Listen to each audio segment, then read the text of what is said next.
നമസ്കാരം. ബി.ജെ.പി സംസ്ഥാന അധ്യക്ഷനായി രാജീവ് ചന്ദ്രശേഖർ ചുമതലയേറ്റു. സംസ്ഥാന കൗൺസിൽ യോഗത്തിൽ വരണാധികാരിയായ കേന്ദ്രമന്ത്രി പ്രഹ്ലാദ് ജോഷിയാണ് ഔദ്യോഗിക പ്രഖ്യാപനം നടത്തിയത്.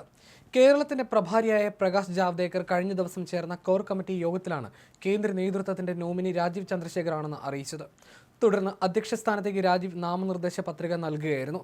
പ്രധാന നേതാക്കളെല്ലാം പിന്തുണച്ച് ഒപ്പിട്ട പത്രികയാണ് അദ്ദേഹം സമർപ്പിച്ചത്. ഇന്ന് സംസ്ഥാന കൗൺസിൽ യോഗം ചേർന്ന ശേഷം ഔദ്യോഗികമായി പ്രഖ്യാപനം നടത്തുകയായിരുന്നു.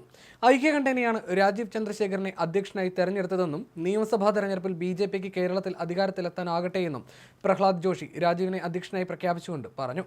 കേരളം ബി.ജെ.പിക്ക് ബാലികേറാമലയല്ലെന്ന് തെളിയിക്കാൻ കഴിഞ്ഞെന്ന് സ്ഥാനമൊഴിഞ്ഞ അധ്യക്ഷൻ കെ സുരേന്ദ്രനും പറഞ്ഞു. ബി.ജെ.പി കേരളത്തിൽ അവഗണിക്കാൻ പറ്റാത്ത ശബ്ദമായി മാറി. ദൈനംദിന പ്രവർത്തനത്തിന് സാധ്യമാകുന്ന നേതാവാണ് രാജീവ് ചന്ദ്രശേഖർ.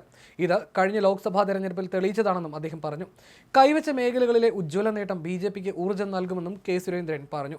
ഇനി വരുന്നത് കേരളം ഭരിക്കാനുള്ള ബി.ജെ.പിയുടെ ദശാബ്ദമാണ്. ആ ദശാബ്ദത്തിൽ പാർട്ടിയെ നയിക്കാനുള്ള ഭാഗ്യം രാജീവ് ചന്ദ്രശേഖറിന് ലഭിച്ചിരിക്കുന്നുവെന്നും സുരേന്ദ്രൻ കൂട്ടിച്ചേർത്തു. കഴിഞ്ഞ 5 വർഷം എല്ലാവരുടെയും പിന്തുണയോടെ ബി.ജെ.പി അധ്യക്ഷനായി പ്രവർത്തിക്കാൻ സാധിച്ചു.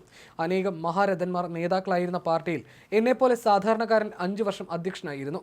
സാധാരണക്കാരന് ഏത് പദവിയിലും എത്താനാകുന്ന ഏക പാർട്ടിയാണ് ബി.ജെ.പി. ജനപിന്തുണ വർദ്ധിപ്പിക്കാൻ നമ്മുടെ പൂർവികർ പരിശ്രമിച്ചു. മറ്റേത് പാർട്ടിയോട് കിടപിടിക്കാനാകും വിധം ബി.ജെ.പി കേരളത്തിൽ മാറി. കേരളം ബി.ജെ.പിക്ക് ബാലികേറാമലയാണെന്ന ധാരണ മാറി.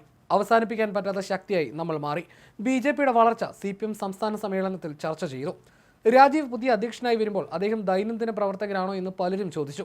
അദ്ദേഹത്തിന് അത് സാധിക്കുമെന്ന് 1 വർഷം തിരുവനന്തപുരത്ത് പ്രവർത്തിച്ചു കാണിച്ചു. കഴിഞ്ഞ ലോക്സഭാ തെരഞ്ഞെടുപ്പിൽ അദ്ദേഹം ആളുകളെ കൊണ്ട് മാറ്റി പറയിച്ചു. പുതിയ മാറ്റത്തിന്റെ കടിഞ്ഞാൻ കൈമാറുകയാണ്. ഹിന്ദുക്കളുടെ പാർട്ടി എന്നാണ് ബി.ജെ.പിയെ വിമർശിക്കുന്നത്. അല്ല, എല്ലാവരുടെയും പാർട്ടിയാണ് ബി.ജെ.പി. 3 മുന്നണികളുള്ള സംസ്ഥാനമാണ് കേരളം. ഇവിടെ മുന്നണി നയിക്കുന്നത് ശ്രമകരമായ ജോലിയാണ്.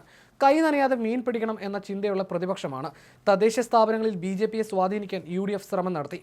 പക്ഷേ UDF LDF സഹകരണം വേണ്ടെന്ന് വെച്ചെന്നും സുരേന്ദ്രൻ പറഞ്ഞു. അതേസമയം ബി.ജെ.പി കേന്ദ്ര നേതൃത്വം ലക്ഷ്യമിടുന്നത് സമ്പൂർണ്ണ അഴിച്ചുപണി കൂടിയാണ്.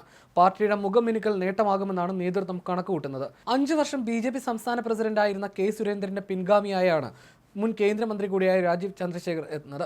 ഇന്നലെ ചേർന്ന കോർ കമ്മിറ്റി യോഗത്തിൽ സംസ്ഥാന പ്രസിഡന്റായി രാജീവ് ചന്ദ്രശേഖറിന്റെ പേര് കേന്ദ്ര നേതൃത്വം നിർദ്ദേശിക്കുകയായിരുന്നു. നിർദ്ദേശം കോർ കമ്മിറ്റി അംഗീകരിച്ചതിന് പിന്നാലെ രാജീവ് ചന്ദ്രശേഖർ ഇന്നലെ തന്നെ 2 സെറ്റ് നാമനിർദ്ദേശ പത്രിക സമർപ്പിച്ചു.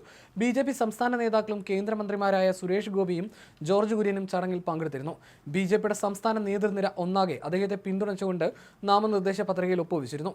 രാജീവിന് മുന്നിൽ നിലവിലുള്ള പ്രധാന വെല്ലുവിളി തദ്ദേശ തെരഞ്ഞെടുപ്പും അതിന് തുടർച്ചയായി വരുന്ന നിയമസഭാ തെരഞ്ഞെടുപ്പുമാണ്. ഈ തെരഞ്ഞെടുപ്പുകളിൽ നേട്ടമുണ്ടാക്കുന്നതിനൊപ്പം പാർട്ടി നേതാക്കളെ ഒരുമിച്ച് കൊണ്ടുപോകേണ്ടെന്ന ചുമതലയും രാജീവിനുണ്ട്. സാങ്കേതിക വിദ്യയിൽ വിശ്വസിക്കുന്ന രാജീവ് അടുക്കും ചിട്ടയോടും കൂടി സംഘടനയെ മുന്നോട്ട് നയിക്കുമെന്നാണ് വിലയിരുത്തൽ.